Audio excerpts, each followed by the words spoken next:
As far as inequities, most of the government incentives seem to favor large businesses. The jobs trainings program that Arizona has invested in, tax money has gone into developing the program. Most of the benefits out of that has gone to large companies. That could be largely because they have participated in creating it and organizing the program and the training that comes out of it. Most of the incentives as well are not geared towards small business. They're geared more towards large investment or large scale operations. In fact, I don't know of any incentives that significantly benefit or attract small business. So as far as inequities, I don't know any benefits to small business that government provides. They're all for large business or for big business. I don't know of any government incentives that really have any significant impact on small business. What was the second half of your question? And what role should government play in competition between large and small business? I'm not in favor of government playing any role in competition of business, large or small.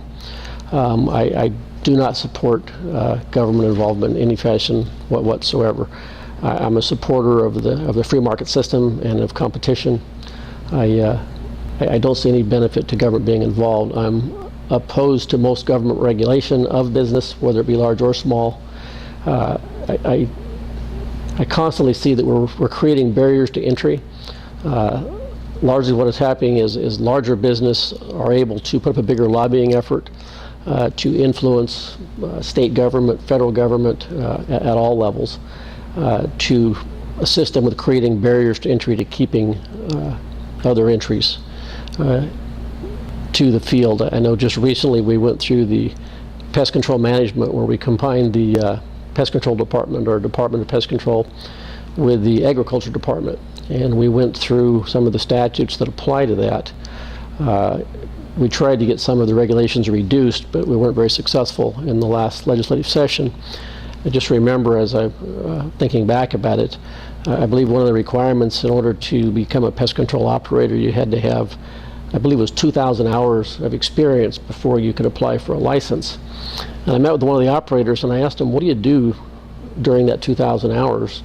I think in 2,000 hours, that's roughly a year and a half of full-time work. He says, well, we assign the apprentice with an experienced operator for the first day. And then he goes on his own, and if he has a question, he calls into the office. And I just had a real challenge with, what does this guy do? And maybe I'm oversimplifying what the pest control operator does. I know when the guy comes to my house, he carries around a can and he sprays around the baseboards and he sprays the yard. And maybe it's more complicated than it appears, but I'm just wondering, why is that guy required to work for a year and a half at a relatively modest wage before he can buy his own truck and do his own thing? And the further we look, the regulation is just everywhere that limits competition and limits entry into the market. The real estate industry is another where you look at the real estate agents and how heavily regulated they are, and the requirements they have, and the requirements to get involved, and just every aspect of it. The real goal is to prevent entry into the industry, and they've lobbied well enough that they can get that done.